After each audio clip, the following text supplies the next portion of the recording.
ಪ್ರವಾದಿ ಯೆಶಾಯನ ಗ್ರಂಥದಿಂದ ಇಂದಿನ ವಾಚನ. ಅಧ್ಯಾಯ 50, ವಚನಗಳು 5ರಿಂದ 9ರವರೆಗೆ. ತೆರೆದಿಹನು ಸ್ವಾಮಿ ಸರ್ವೇಶ್ವರ ನನ್ನ ಕಿವಿಯನು, ಎಂದೇ ವಿಮುಖನಾಗಲಿಲ್ಲ ನಾನು, ಪ್ರತಿಭಟಿಸಲಿಲ್ಲ ಆತನನ್ನು. ಬೆನ್ನು ಕೊಟ್ಟೆನು ಹೊಡೆಯುವವರಿಗೆ, ಗಡ್ಡ ಒಟ್ಟಿದೆನು ಅದನ್ನು ಕೀಳುವವರಿಗೆ, ಮುಖ ಮರೆ ಮಾಡಲಿಲ್ಲ ಉಗುಳು ಬುಗುಳಿಗೆ. ನೆರವಾಗಿಹನು ನನಗೆ ಸ್ವಾಮಿ ಸರ್ವೇಶ್ವರ, ಎಂದೇ ತಲೆ ತಗ್ಗಿಸಲಿಲ್ಲ ನಾನು ನಾಚಿಕೆಯಿಂದ. ಗಟ್ಟಿ ಮಾಡಿಕೊಂಡೇ ಮುಖವನ್ನು ಕಗ್ಗಲ್ಲಿನ ಹಾಗೆ, ಆಶಾಭಂಗ ಪಡಲಾರನೆಂದು ಗೊತ್ತು ನನಗೆ. ನನ್ನ ಪರ ತೀರ್ಪು ಕೊಡುವವನು ಇಹನು ಹತ್ತಿರದಲೇ, ನನಗೆ ಪ್ರತಿಕಕ್ಷಿ ಯಾರೇ ಬರಲಿ ಮುಂದಕ್ಕೆ. ನನ್ನೊಡನೆ ವ್ಯಾಜ್ಯ ಮಾಡಬಲ್ಲವನಾರೇ ನಿಲ್ಲಲಿ ನ್ಯಾಯಕ್ಕೆ. ಇಗೋ ಸ್ವಾಮಿ ಸರ್ವೇಶ್ವರ ನಿಂತಿಹನು ನನಗೆ ನೆರವಾಗಿ, ನಿರ್ಣಯಿಸುವನವನು ಯಾರು ನನ್ನನ್ನು ಅಪರಾಧಿಯಾಗಿ. ಪ್ರಭುವಿನ ವಾಕ್ಯ. ದೇವರಿಗೆ ಕೃತಜ್ಞತೆ ಸಲ್ಲಲಿ.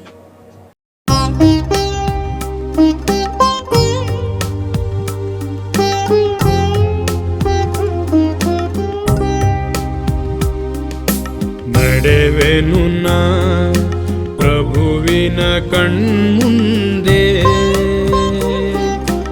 ಅಂತೆಯೇ ಬಾಳುವೆ ಜೀವಲೋಕದೊಳೆ.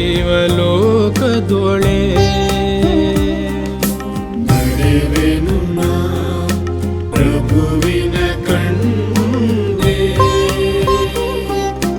ಅಂತೆಯೇ ಬಾಳುವೆ ಜೀವಲೋಕದೊಳೆ.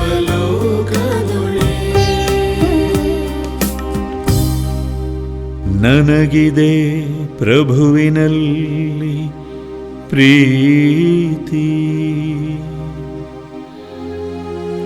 ಆಲಿಸಿಹನಾಥ ನನ್ನ ವಿನಂತಿ. ಆತನೆನ್ನ ಮೊರೆಗೆ ಕಿವಿಗೊಟ್ಟ ನಿಮಿತ್ತ,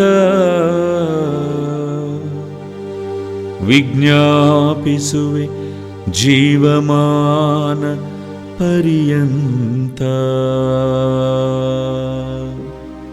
ನಡೆವೆನು ನಾ ಪ್ರಭುವಿನ ಕಣ್ಮುಂದೆ, ಅಂತೆಯೇ ಬಾಳುವೆ ಜೀವಲೋಕದೊಳೆ. ಸುತ್ತಿಕೊಂಡಿದ್ದವೆನ್ನನು ಮೃತ್ಯುಪಾಶಗಳು,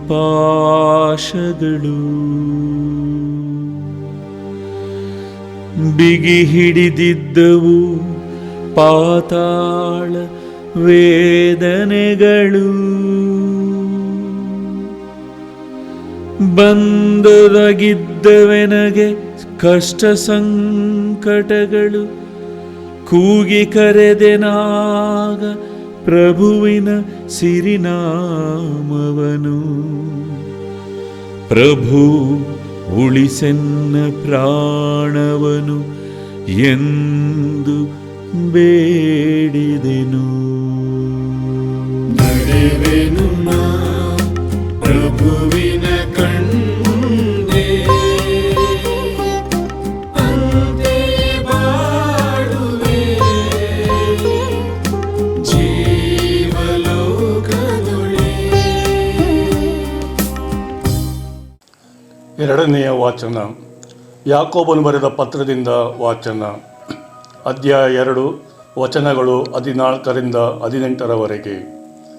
ಸಹೋದರರೇ, ಒಬ್ಬನು ತನಗೆ ವಿಶ್ವಾಸ ಇದೆ ಎಂದು ಕೊಚ್ಚಿಕೊಂಡು ಅದನ್ನು ಕಾರ್ಯತ್ತ ವ್ಯಕ್ತಪಡಿಸದಿದ್ದರೆ ಅದರಿಂದ ಪ್ರಯೋಜನ ಏನು? ಅಂಥ ವಿಶ್ವಾಸ ಅವನನ್ನು ಉದ್ಧಾರ ಮಾಡಬಲ್ಲುದೇ?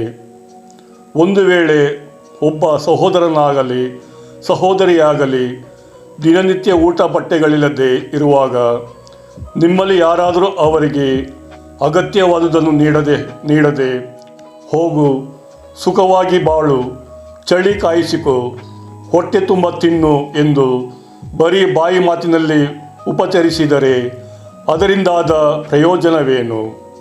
ಸತ್ಕ್ರಿಯೆಗಳಿಲ್ಲದ ವಿಶ್ವಾಸ ಸತ್ತ ವಿಶ್ವಾಸವೇ ಸರಿ.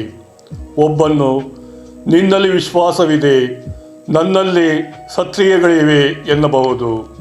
ಅಂಥವನಿಗೆ ಸತ್ಕ್ರಿಯೆಗಳಿಲ್ಲದ ನಿನ್ನ ವಿಶ್ವಾಸವನ್ನು ನನಗೆ ತೋರಿಸು, ನನ್ನ ಸತ್ಕಾರ್ಯಗಳ ಮೂಲಕ ನನ್ನ ವಿಶ್ವಾಸವನ್ನು ನಿನಗೆ ವ್ಯಕ್ತಪಡಿಸುತ್ತೇನೆ ಎಂದು ಉತ್ತರಿಸಬಹುದು. ಪ್ರಭುವಿನ ವಾಕ್ಯ. ದೇವರಿಗೆ ಕೃತಜ್ಞತೆ ಸಲ್ಲಲಿ. ಘೋಷಣೆ. ಅಲ್ಲೇಲೂಯ ಅಲ್ಲೇಲೂಯ ಅಲ್ಲೇಲೂಯ. ನಾನೇ ಸ್ವರ್ಗದಿಂದ ಇಳಿದು ಬಂದ ಜೀವಂತ ರೊಟ್ಟಿ. ಈ ರೊಟ್ಟಿಯನ್ನು ತಿಂದವನು ಚಿರಕಾಲ ಬಾಳುತ್ತಾನೆ. ಅಲ್ಲೇಲೂಯ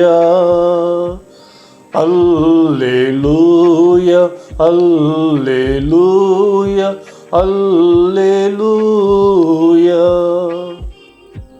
ಸಂತ ಮಾರ್ಕರು ಬರೆದ ಪವಿತ್ರ ಶುಭ ಸಂದೇಶದಿಂದ ವಾಚನ. ಅಧ್ಯಾಯ 8 ವಚನಗಳು 27ರಿಂದ 35ರವರೆಗೆ. ಆ ಕಾಲದಲ್ಲಿ ಯೇಸು ತಮ್ಮ ಶಿಷ್ಯರ ಸಂಗಡ ಫಿಲಿಪ್ಪನ ಸುಸರೇಯ ಎಂಬ ಪಟ್ಟಣದ ಪಕ್ಕದಲ್ಲಿರುವ ಹಳ್ಳಿಗಳಿಗೆ ಪ್ರಯಾಣ ಬೆಳೆಸಿದರು. ದಾರಿಯಲ್ಲಿ ಜನರು ನನ್ನನ್ನು ಯಾರೆಂದು ಹೇಳುತ್ತಾರೆ ಎಂದು ಶಿಷ್ಯರನ್ನು ಕೇಳಿದರು. ಅದಕ್ಕೆ ಶಿಷ್ಯರು, ಕೆಲವರು ತಮ್ಮನ್ನು ಸ್ನಾನಿಕ ಯೋಹಾನ ಎನ್ನುತ್ತಾರೆ, ಇನ್ನು ಕೆಲವರು ಎಲೀಯ, ಮತ್ತು ಕೆಲವರು ಪ್ರವಾದಿಗಳಲ್ಲಿ ತಾವೂ ಒಬ್ಬರು ಎನ್ನುತ್ತಾರೆ ಎಂದರು. ಆಗ ಯೇಸು, ಆದರೆ ನೀವು ನನ್ನನ್ನು ಯಾರೆನ್ನುತ್ತೀರಿ ಎಂದು ಪ್ರಶ್ನಿಸಿದರು. ಅದಕ್ಕೆ ಪೇತ್ರನು, ಅಭಿಷಿಕ್ತರಾದ ಲೋಕೋದ್ಧಾರಕ ತಾವೇ ಎಂದು ಉತ್ತರವಿತ್ತನು.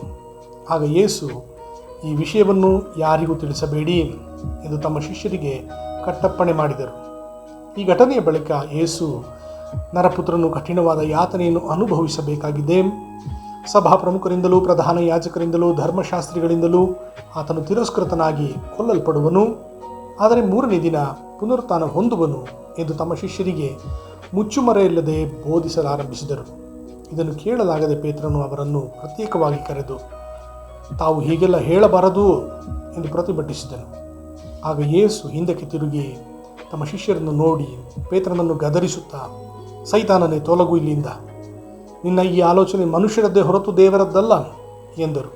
ಅನಂತರ ಯೇಸು ತಮ್ಮ ಶಿಷ್ಯರನ್ನು ಜನರ ಗುಂಪನ್ನು ಒಟ್ಟಾಗಿ ತಮ್ಮ ಬಳಿಗೆ ಕರೆದು, ಯಾರಿಗಾದರೂ ನನ್ನನ್ನು ಹಿಂಬಾಲಿಸಲು ಮನಸ್ಸಿದ್ದರೆ ಅವನು ತನ್ನನ್ನು ತಾನೇ ಪರಿತ್ಯಜಿಸಿ ತನ್ನ ಶಿಲುಬೆಯನ್ನು ತಾನೇ ಹೊತ್ತುಕೊಂಡು ನನ್ನನ್ನು ಹಿಂಬಾಲಿಸಲಿ.